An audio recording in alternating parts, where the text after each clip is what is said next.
अस्सलाम वालेकुम, कैसे हैं सब लोग? ठीक ठाक हैं। मेरा नाम है असद अनवर ज़करिया। मैं एक बिज़नेस कंसल्टेंट हूँ। कुछ पॉलिटिक्स में भी इंटरेस्ट है, इसलिए पॉलिटिक्स के हवाले से आजकल थोड़ी मेरी वीडियोस आप ज़्यादा देख रहे हैं। अच्छा जी, लेटेस्ट जो हमारे इधर पाकिस्तान में हुआ वो एक तो लास्ट वीक के बाद से एक तो FATF का बिल मंजूर होता है जॉइंट सेशन में, कौमी असम्बली का और सेनेट के जॉइंट सेशन होता है। उसमें जी FATF अप्रूव हो जाता है। FATF के बिल्स जैसे ही बिल्स अप्रूव होते हैं, नून लीग, शीन लीग, मीम लीग ये सारे बाहर आ जाते हैं, JUI वाले बाहर आ जाते हैं, पीपल्स पार्टी वाले बाहर आ जाते हैं।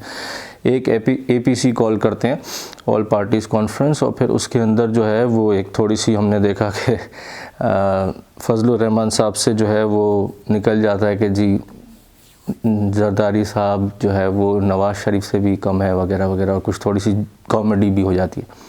साथ ही में हम ये देखते हैं कि ये जॉइंट हो जाते हैं सारे के सारे, और फिर सारे के सारे एक साथ हमारी आर्मी के ख़िलाफ़ बोलना शुरू कर देते हैं, इमरान खान साहब के ख़िलाफ़, PTI के ख़िलाफ़, करंट गवर्नमेंट के ख़िलाफ़ बोलना शुरू कर देते हैं। साथ ही साथ हमने ये देखा कि जी जैसे ही FATF के बिल मंजूर होने लगता है, इसके आगे पीछे जो है बहुत ज़्यादा पाकिस्तान में रेप केसेस हमें दिखाने शुरू कर दिए जाते हैं कि जैसे जो है ना पाकिस्तान रेप यहाँ पे होते हैं। जैसे एक ज़माना था दिल्ली के अंदर हम बहुत मशहूर था कि जी दिल्ली में हर जगह पे बसों में और छोटी छोटी मार्केटों में रेप केसेस हो रहे हैं। 2-3 साल पहले फिर उन खबरों को दिल्ली इंडिया से तकरीबन वाइप आउट कर दिया गया। अब हमारे इधर इसको ज़्यादा दिखाया जा रहा है कि जी इधर रेप हो गया, उधर रेप हो गया। अब कल जो है वो बताया जा रहा है कि जी वो लाहौर मोटरवे पे फिर से एक वाक़या हुआ है, और वो लिफ्ट देने के बहाने जो है वो गाड़ी में लड़की को लिफ्ट दी गई और 6 लोगों ने उसका जो है वो ज़्यादती की है।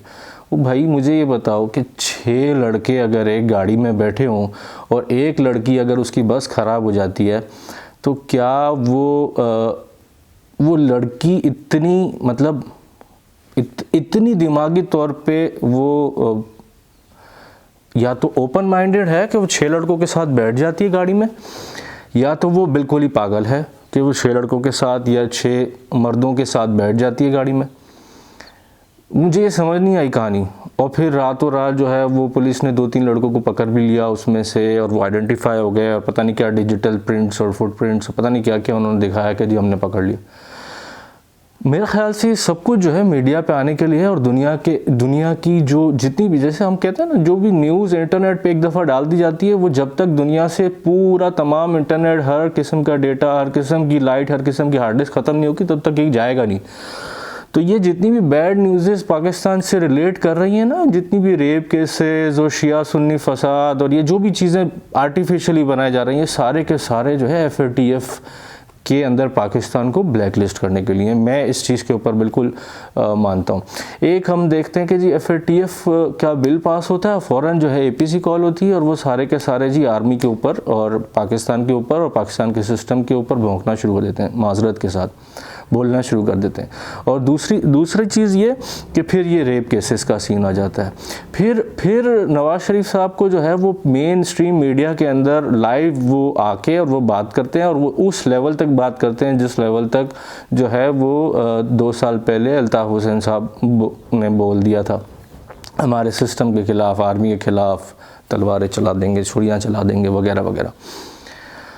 और पाकिस्तान के ख़िलाफ़ जब उन्होंने बोला तो जी उनको बैन लग गया। अब फाइनली नवाज़ शरीफ साहब को 2-3 दिन का मौका दिया गया ताकि वो अपना पूरा फुल भड़ास निकाल लें और गुस्सा निकाल लें और कुछ न कुछ ऐसा बोलें जिसकी वजह से जी उनको ऑफिशियली कानूनी तौर पे बैन किया जा सके। और फाइनली कल कोई 7:30-8 बजे के करीब मैंने देखा कि नवाज़ शरीफ साहब जो है वो जब तकरीर उनकी ख़त्म होती है और फिर उसके बाद उनकी बेटी आती है मरीम नवाज़, और वो आके TV पे थोड़ा सा वो प्रेस कॉन्फ्रेंस करती हैं, और गवर्नमेंट ऑफ पाकिस्तान के शिबली फराज आके कुछ बातें करते हैं, और फिर इसके बाद वो एक चैनल पे जो है वो शहबाज गिल साहब आके बोलते हैं जियो पे, और फिर एक चैनल पे जो है वो हमारे वो मुराद सईद साहब आके जो है वो खूब जो है ना वो रिस्पॉन्ड करते हैं नवाज़ शरीफ की तकरीर को और मरीम नवाज़ की प्रेस कॉन्फ्रेंस को। और फिर इसके बाद पैमरा की तरफ से एक रेगुलेशन आ जाती है कि जितने भी एब्सकॉन्डर्स हैं, मुजरिम हैं, सज़ा याफ्ता हैं, भागे हुए हैं, उनको ओपन लाइव स्ट्रीम मीडिया पे कवरेज नहीं दी जाएगी। वो भाई पहले से ही कर लेते हैं, बिला वजह की इतनी हाइप क्रिएट करने दी गई या इतना कुछ बोलने का मौका दिया गया। मगर जितनी मेरी अंडरस्टैंडिंग है, बहुत दफ़ा लोगों को मौका दिया जाता है कि वो अपनी ज़बान से बहुत सारी चीज़ें कह दें और बहुत सारी चीज़ें कहने के अलावा बहुत सारी चीज़ें एक्सेप्ट कर लें, मान लें, उनको इतना मौका दिया जाता है। जो गलती से शायद नवाज़ शरीफ साहब ने गुस्से में या जज्बाती होकर बोल दिया। अब नवाज़ शरीफ साहब जो है वो एक तरफ लंदन बैठे हैं, शहबाज शरीफ बेहतरीन दिमाग लगाया उसने कि भाई APC जैसे ही कॉल हुई उसने देखा जी ये गेम जारी है आर्मी के ख़िलाफ़, और आगे चल के मैंने अगर अपनी पार्टी या अपने लोगों को एक जगह पे करना है तो बेहतर ये है कि जी मैं जाके जो है वो कोर्ट में नैब के केस में सरेंडर हो जाऊं या आर्ग्यू ना करूं, ज़मानत ना लूं और अरेस्ट हो जाऊं। जैसे ही अरेस्ट हो जाऊंगा तो लोग कहेंगे कि जी शहबाज शरीफ साहब को तो कुछ पता ही नहीं था, जो कुछ किया गलत किया, अच्छा किया बुरा किया, ब्लंडर किया नवाज़ शरीफ साहब ने किया। शहबाज शरीफ साहब इज़ अ जीनियस, उन्होंने अपने आप को इस गेम से ही निकाल दिया थोड़े टाइम के लिए। जैसे ही वो इस गेम से बाहर हुए, ऑटोमेटिकली बाहर जो लोग उन्होंने जो ब्लंडर्स मारे अब वो एब्सकॉन्डर भी ओपनली पेपर में डिक्लेयर हो गए, और अभी जो है गवर्नमेंट ऑफ UK के साथ गवर्नमेंट ऑफ पाकिस्तान बात कर रही है कि किस तरीके से नवाज़ शरीफ साहब को वापस लाया जाए। अब दूसरी बात हम करते हैं वो ये कि ये क्यों कर रहे हैं, ये इसलिए कर रहे हैं, मेरी अपनी नज़र में लिमिटेड सोच, लिमिटेड मेरी एक अंडरस्टैंडिंग है कि क्यों इन्होंने आर्मी के ऊपर इतनी बात की। वो इसलिए की कि एक तरफ से नवाज़ शरीफ साहब एंड कंपनी जो इस वक्त APC है, peoples party, JUI, Nawaz Sharif, ये सारे के सारे एक तरफ जो है इन्होंने आर्मी के ऊपर बोलना शुरू कर दिया।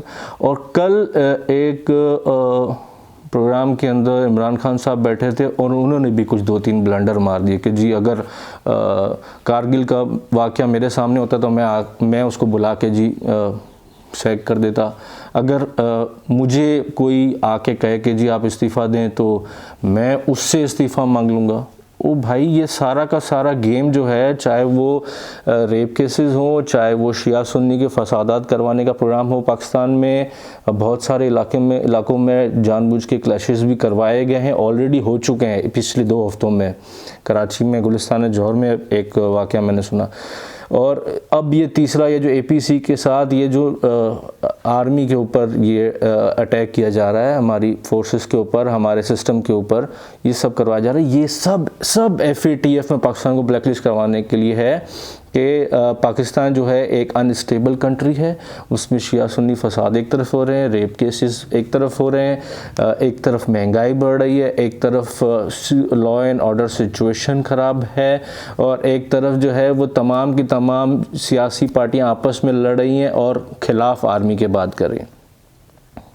सब FATF के लिए कि अगर किसी भी तरीके से आर्मी अपने आप को अपना कंट्रोल लूज़ कर जाए और जो है वो गुस्से में आ जाए और फ़ौरन जो है वो किसी तरीके से मार्शल लॉ लग जाए, और जैसे ही मार्शल लॉ लगेगा FATF फ़ौरन हमें ब्लैकलिस्ट कर देगा। वो कहेगा कि जी आपके अंदर बिल्कुल भी आपके अंदर जो है वो लॉ एंड ऑर्डर नहीं है, आपके अंदर फाइनेंशियल स्टेबिलिटी नहीं है, आपके अंदर जो है वो किसी भी किस्म की जो है वो कंट्रोल्स नहीं है, आपके रोडों पे जो है वो रेप्स हो रहे हैं, गली कोचों में रेप्स हो रहे हैं, चोरियां डकैतियां हो रही हैं, आपकी बिल्डिंग्स गिर रही हैं, आपकी जो है जो जितनी भी SCCP स्टॉक एक्सचेंज वगैरह वो सारी फेक हैं, अंदर खानी जो है वो डॉक्यूमेंट्स चेंज होते हैं।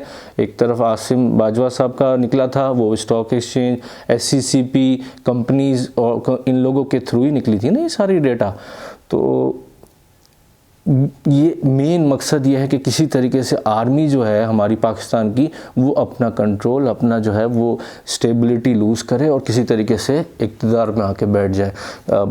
इमरान खान के मुंह में भी कुछ अल्फाज उनके चहीतों ने डलवा दिए कि जी आपने भी जो है ना बहुत सख्त बात करनी है, आर्मी क्या होती है और ये वो कुछ भी नहीं होती। तो मेरे भाई खान साहब, आपको भी रिक्वेस्ट है, आपको भी सलाम है 2 हाथ से कि आपने अभी तक 2 साल निकाल लिए हैं अकेले, खुद किसी की सपोर्ट से जैसे भी, और समझें इस बात को कि ये बिल्कुल भी किसी भी तरीके से पाकिस्तान की फेवर में नहीं जाएगा डिस्टेबलाइज्ड होना। और क्या है ब्लैक लिस्ट होना, क्या होगा क्या ब्लैक लिस्ट होने से, लोगों को पता ही नहीं है। लोग ये समझ रहे हैं कि जी नवाज़ शरीफ जो है ना, वो नवाज़ शरीफ एक बारी फिर और चौथी बार वज़ीर आज़म, बस कर दो भाई। अमेरिका जैसी ज़बरदस्त इकोनॉमी के अंदर भी 1 से 2 दफ़ा बुश बन गया, 1 से 2 दफ़ा जो है वो अपना ओबामा बन गया, और उम्मीद है कि इस दफ़ा जो बाइडन आ जाएगा या फिर ट्रंप वापस जीत जाएगा तो उसका भी 2 टेन्योर हो जाएंगे। बस कर दो कि 4 दफ़ा वज़ीर आज़म। मरीम नवाज़ शरीफ जो है, Maryam Safdar, I don't know, I am sorry, उनको चाहिए कि अगर करनी है बात तो बोले, नवाज़ शरीफ साहब भी बोले आके कि भाई मेरी बेटी को जो है वो अब मैं वो नॉमिनेट करता हूँ, या फिर शहबाज शरीफ को नॉमिनेट कर दें या अपनी टीम में से किसी को कर दें, क्योंकि करना तो इन्होंने अपनी फैमिली में से है, इन्होंने कौन सा बाहर से लेके आना है कि। मगर वो अच्छा,